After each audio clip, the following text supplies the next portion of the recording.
हाय। इस पार्ट में हम देखते हैं क्रॉस प्रोडक्ट एंड उसके क्या एप्लीकेशन है। तो वेक्टर्स का जब प्रोडक्ट करते हैं तो कुछ क्वांटिटीज ऐसी हैं जहाँ पे वेक्टर्स का प्रोडक्ट करने के बाद में स्केलर क्वांटिटी निकल के आती है। जैसे उसके एग्जांपल के लिए हमने वर्क देखा था, फोर्स और डिस्प्लेसमेंट के वेक्टर से आता है। फिर पावर इसी वे में अपने पास में फोर्स और वेलोसिटी के डॉट प्रोडक्ट, ये प्रोडक्ट से आता है। तो जब आपके पास में वेक्टर्स का प्रोडक्ट करने के बाद जो रिजल्ट है वो स्केलर क्वांटिटी निकल के आता है, तो उसको हम स्केलर प्रोडक्ट या फिर सिंपली डॉट प्रोडक्ट बोलते हैं। सिमिलर वे में अगर अपने पास दो क्वांटिटीज का प्रोडक्ट करें एंड जो फाइनल क्वांटिटी या रिजल्ट जो निकल के आता है that is a vector quantity, तो प्रोडक्ट को जनरली हम बोलते हैं वेक्टर प्रोडक्ट। तो इसके लिए जैसे स्केलर प्रोडक्ट के लिए डॉट से यूज करते हैं, इसके लिए हम क्रॉस यूज करते हैं यहाँ पे। तो उसके एग्जांपल्स अपने पास में काफ़ी हैं। जैसे टाउ अपने पास में होता है आर क्रॉस एफ।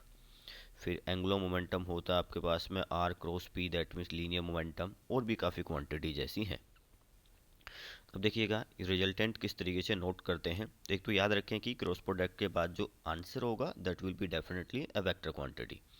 जो A cross B equals to होता है A B sine theta into N cap.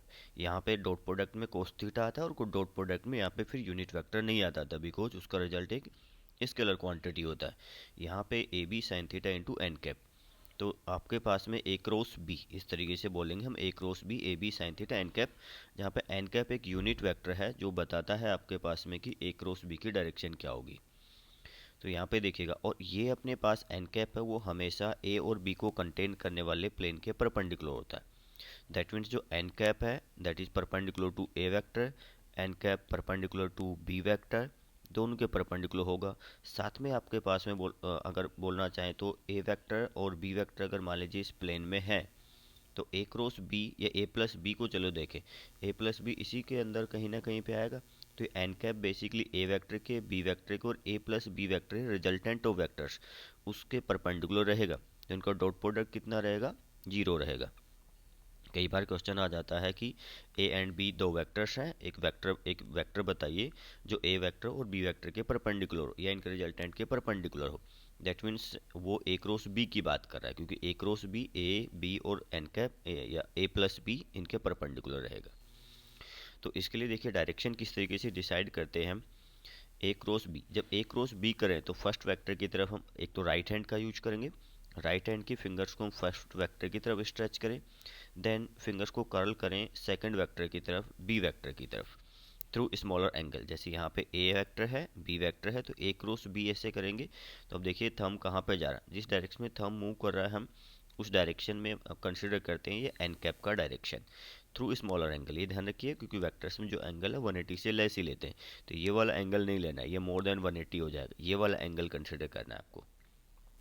अब इसके लिए देखिएगा, जैसे इसी रूल की हेल्प से अगर देखें तो ये अपने पास में आई कैप, यूनिट वेक्टर्स को देखें जे कैप और के कैप।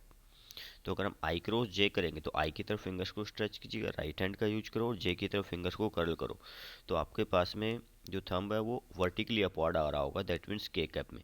तो यहाँ पे बन जाता है अपने पास में आई क्रॉस जे, वो हो जाता है के। सिमिलर वे में अगर जे वेक्टर की तरफ, जे यूनिट वेक्टर की तरफ फिंगर्स को स्ट्रेच करते हो और के यूनिट वेक्टर की तरफ कर्ल करते हो तो वो आता है आई कैप में।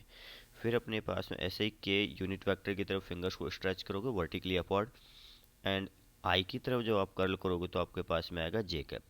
तो उसके लिए हमने एक छोटा सा ट्रिक बना रखा है, इस पे में आप आई कैप, जे कैप एंड के कैप क्लॉकवाइज सेंस में नोट कर दीजिएगा। देन इस तरीके से एरो अप्लाई कर दें। अगर भूल भी जाएं तो ये ट्रिक यूज कीजिएगा, आई क्रॉस जे तो के। तो नेक्स्ट वाले पे जाए, एरो की डायरेक्शन में जाएंगे तो पॉजिटिव आएगा, आई क्रॉस जे के होगा। फिर जे क्रॉस के आई हो जाएगा, फिर के क्रॉस आई आपके पास में जे हो जाएगा। और बाय द वे अपोजिट आ जाए, क्योंकि आई क्रॉस जे आ रहा है तो जे क्रॉस आई भी कभी हो सकता है। अपोजिट अगर आ रहा है तो नेगेटिव साइन के साथ में आएगा, जे क्रॉस आई हम अपोजिट डायरेक्शन में चल रहे हैं क्लॉकवाइज तो ये है, इन दैट केस माइनस के। सिमिलर में आई क्रॉस के करेंगे तो माइनस जे। या एक और मेथड अपने पास यहाँ पे डिटरमिनेंट वाला मेथड रहता है। इस केस में बेसिकली हम जो ए वेक्टर एंड बी वेक्टर है उनके कोफिशिएंट्स को अरेंज करते हैं। तो फर्स्ट जो अपने पास रो है उसमें तो यूनिट वेक्टर्स आ जाएंगे आई कैप जे कैप के कैप। देन ए वेक्टर, फर्स्ट अगर ए वेक्टर है तो ए के आपके पास में कंपोनेंट है एक्स वाई और जेड में उनको डिनोट करेंगे। फिर सेकंड जो बी के कंपोनेंट्स हैं उनको डिनोट करेंगे। देन यहाँ पे प्रोडक्ट करते हैं। तो सबसे पहले ये जैसे अपने पास में रो है, इसको छोड़ दिया, इस कॉलम को आई कैप। तो सबसे पहले आपको यूनिट वेक्टर आई कैप नोट करना है। देन ये अपने पास 2 बाई 2 का स्क्वायर होगा, तो इसमें से ये लेफ्ट डायगोनल में से राइट डायगोनल माइनस करना है। That means A Y B Z minus B Y A Z.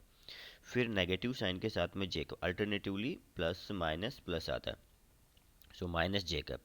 Minus J cap, अब इसको छोड़ना है, इसको छोड़ देंगे। अब ये अपने पास एक 2 बाई 2 का स्क्वायर फिर से रह गया, लेफ्ट डायगोनल में से राइट डायगोनल माइनस करेंगे। फिर आएगा के कैप, उसमें से इस डायगोनल में से ये वाला डायगोनल माइनस करेंगे। तो देखिएगा अब कुछ प्रॉपर्टीज अपने पास में है कि ए क्रॉस बी, जैसे डॉट प्रोडक्ट में कम्यूटेटिव होता है, A dot B and B dot A are equivalent, क्योंकि वहाँ पे डायरेक्शन मैटर नहीं करती है। यहाँ पे ए क्रॉस बी और बी क्रॉस से सेम नहीं होते। अगर हम ए क्रॉस बी यहाँ से करेंगे तो अपने पास जैसे थंब ऊपर आ रहा है यहाँ पे, जैसे डायग्राम में शो किया है, तो बी क्रॉस ए करेंगे तो नीचे चला जाएगा। तो पहले अगर के कैप में था तो माइनस के कैप में, तो वेक्टर की डायरेक्शन चेंज हो जाएगी, मैग्नीट्यूड चेंज नहीं होगा। यहाँ पे जैसे कुछ प्रॉपर्टीज और हैं, ए क्रॉस बी का क्रॉस प्रोडक्ट ए के साथ करेंगे, डॉट प्रोडक्ट ए के साथ करेंगे। तो अभी मैंने बताया कि A cross B A vector और बी वेक्टर के परपेंडिकुलर होता है, दैट मीन्स ये दोनों वेक्टर्स परपेंडिकुलर, तो उनका डॉट प्रोडक्ट क्या होगा, जीरो हो जाएगा। फिर देखिएगा आई क्रॉस आई जीरो है, जे क्रॉस जे जीरो है, के क्रॉस के जीरो है। बिकॉज आप इसको तो सिंपल ये देख सकते हो, आई वेक्टर और आई वेक्टर में एंगल कितना होगा, जीरो। एक वेक्टर का उसी के साथ में क्रॉस प्रोडक्ट है वो जीरो होता है, ए वेक्टर का ए वेक्टर के साथ में, बिकॉज साइन थीटा की वैल्यू कितनी हो जाएगी, जीरो।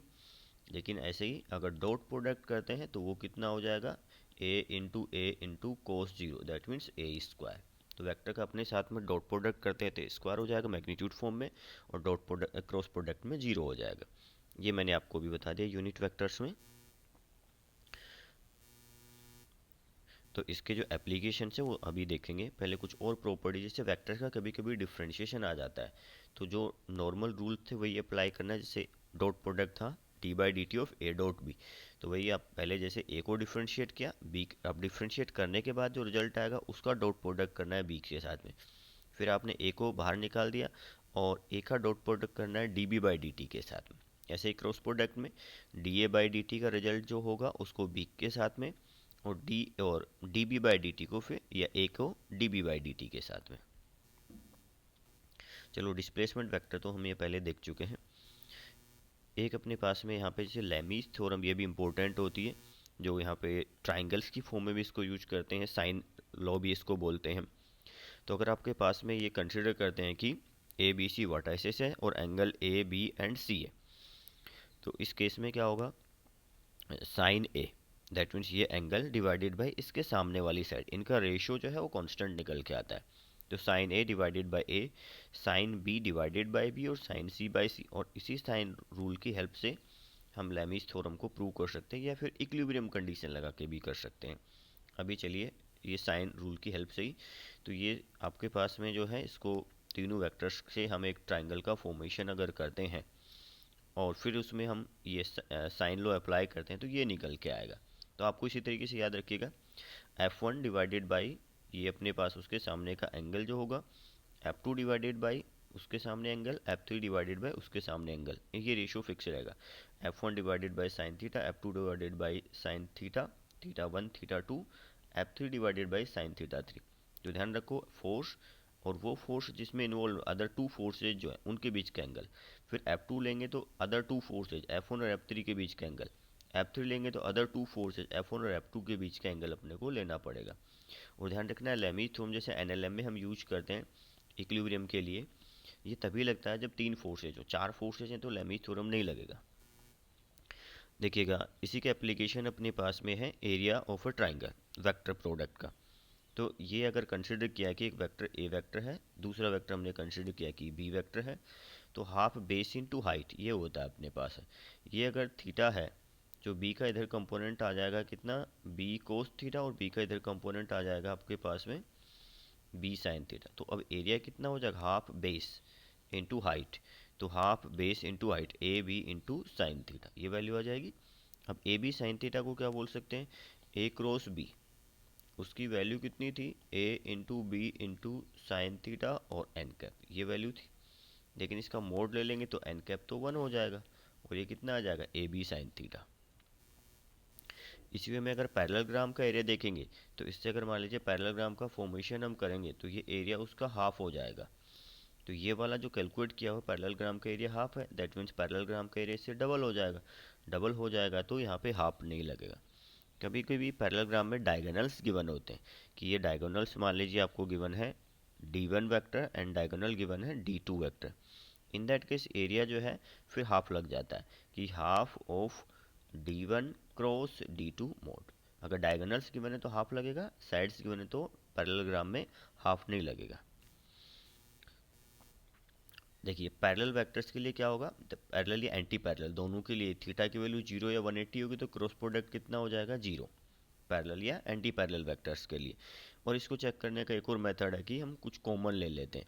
जैसे मान लीजिए एक वेक्टर गिवन है 2i cap plus 2j cap minus k cap, एक वेक्टर गिवन है 6i कैप प्लस चलिए 6j cap minus 3k cap. तो इसमें से 3 कॉमन ले लें तो कितना आ जाएगा 2i cap plus 2j cap minus k cap. अब दिख गया कि चलो वो ए वेक्टर था, ये बी वेक्टर, तो ए वेक्टर 3 टाइम्स है बी वेक्टर। तो ठीक है, मैग्नीट्यूड सेम नहीं है लेकिन डायरेक्शन तो सेम है, तो ये पैरेलल वेक्टर में जाएगा। अगर यहाँ पे मैं नेगेटिव लगा दूँ, यहाँ पे नेगेटिव लगा दूँ, यहाँ पे पॉजिटिव लगा दूँ, तो -3 कॉमन लेने पे वो बन जाएगा। इस केस में हम बोलेंगे कि ये एंटी पैरेलल वेक्टर्स होंगे। फिर मैग्नीट्यूड डिफरेंट है बट डायरेक्शन अपोजिट है। परपेंडिकुलरिटी की कंडीशन क्या है, ए डॉट बी 0 हो जाएगा। कोप्लेनर का भी एक कंडीशन होता है, कोप्लेनर वेक्टर से तो वॉल्यूम का कंसेप्ट आता है यहाँ पे। तो ये जो क्वांटिटी अपने पास A dot B cross C, basically अगर कोप्लेनर है तो ऐसा होना चाहिए अपने पास जैसे बी वेक्टर और सी वेक्टर कहीं यहाँ पे है, तो बी क्रॉस सी क्या होगा, इसके प्लेन के परपेंडिकुलर आएगा, और इसके प्लेन के परपेंडिकुलर और ए वेक्टर इसी प्लेन में कहीं पे भी है, तो बी क्रॉस सी का रिजल्टेंट जो होगा ए के डेफिनेटली परपेंडिकुलर होगा, तो डॉट प्रोडक्ट 0 हो जाना चाहिए। तो डॉट प्रोडक्ट 0 हो गया तो इसका मतलब कोप्लेनर है, और 0 नहीं हुआ इन दैट केस क्या होगा, नॉन कोप्लेनर हो जाएंगे। कोलिनियर वेक्टर्स के लिए जैसे A B lambda times B C, जो हमने जैसे जैसे पैरेलल के लिए देखा। कुछ इंपॉर्टेंट पॉइंट्स यहाँ पे हैं, देखिए जैसे टेंसर एक वर्ड कभी कभी आ जाता है मोमेंट ऑफ इनर्शिया वाले केस में। तो टेंसर क्वांटिटीज वो हैं जिनकी बेसिकली डिफरेंट डायरेक्शन में वैल्यू डिफरेंट हो जाती है। जैसे एक डिस्क की बात करें, अभी अपने को पता होना चाहिए, बाकी 11th के स्टूडेंट्स इसको अवॉइड कर सकते हैं। देन अपने पास क्या होगा, यहाँ पे देखिएगा इसके अबाउट जो मोमेंट ऑफ इनर्शिया होता है ज्योमेट्रिकल एक्सिस के अबाउट, वो होता है mr² 2। फिर इसी सेंटर से पास होती दूसरी एक्सिस कंसिडर कर लेंगे तो कितना हो जाएगा mr²/4। ऐसे ही आप और कोई पॉइंट चूज कर सकते हो कि यहाँ पे मान लीजिए इसके प्लेन से पास होती हुई एक्सिस होगी तो आंसर कुछ और होगा, प्लेन के परपेंडिकुलर होगी तो कुछ और हो जाएगा। एक्चुअली में जो टेंसर अपने पास में वो ब्रॉड वे में है, टेंसर के ही एग्जांपल्स अपने पास में है स्केलर और वेक्टर। स्केलर को जनरली 0 ऑर्डर का टेंसर कंसिडर करते हैं बोलते हैं, और वेक्टर को फर्स्ट ऑर्डर का। इलेक्ट्रिक करंट अपने पास में वेक्टर एडिशन को फॉलो नहीं करती। स्टार्टिंग मैंने बताया था कि एक तो एंगुलर डिस्प्लेसमेंट को ध्यान रखें, वो कम्यूटेटिव लॉ पे फेल हो जाता है। और इलेक्ट्रिक करंट है उसमें भी जनरली सर्किट्स में हम डायरेक्शन शो करते हैं, बट वो वेक्टर एडिशन को फॉलो नहीं करता है वेक्टर, इसलिए उसको स्केलर ही मानते हैं। यूनिट वेक्टर के पास कोई यूनिट नहीं होता, ये ध्यान रखें हम। To A vector only a vector of same time can be add, ये भी इम्पोर्टेंट है। कई बार अपने पास में जैसे ऐसा कंसिडर कर लिया कि ये यूनिट डायमेंशन का भी एग्जांपल हम कंसिडर करते हैं। जैसे अपने पास में टॉर्क ऐसी क्वांटिटी है यूनिट डायमेंशन के रेस्पेक्ट में बात करें तो जिसके पास में यूनिट और वर्क के पास यूनिट सेम है लेकिन टॉर्क और वर्क को ऐड नहीं करते। सिमिलर वे में वेक्टर्स में भी क्या है, सिमिलर टाइप का वेक्टर ही ऐड करेंगे। अगर वेलोसिटी तो उसमें वेलोसिटी ऐड करेंगे, वेलोसिटी में फोर्स नहीं ऐड करेंगे। Scalar vector can never be divided by vector, vector का ओनली प्रोडक्ट अलाउड अपने पास में, डिवीजन नहीं। डिवीजन की बात आती है तो वो ऑपरेशन रॉन्ग हो जाता है।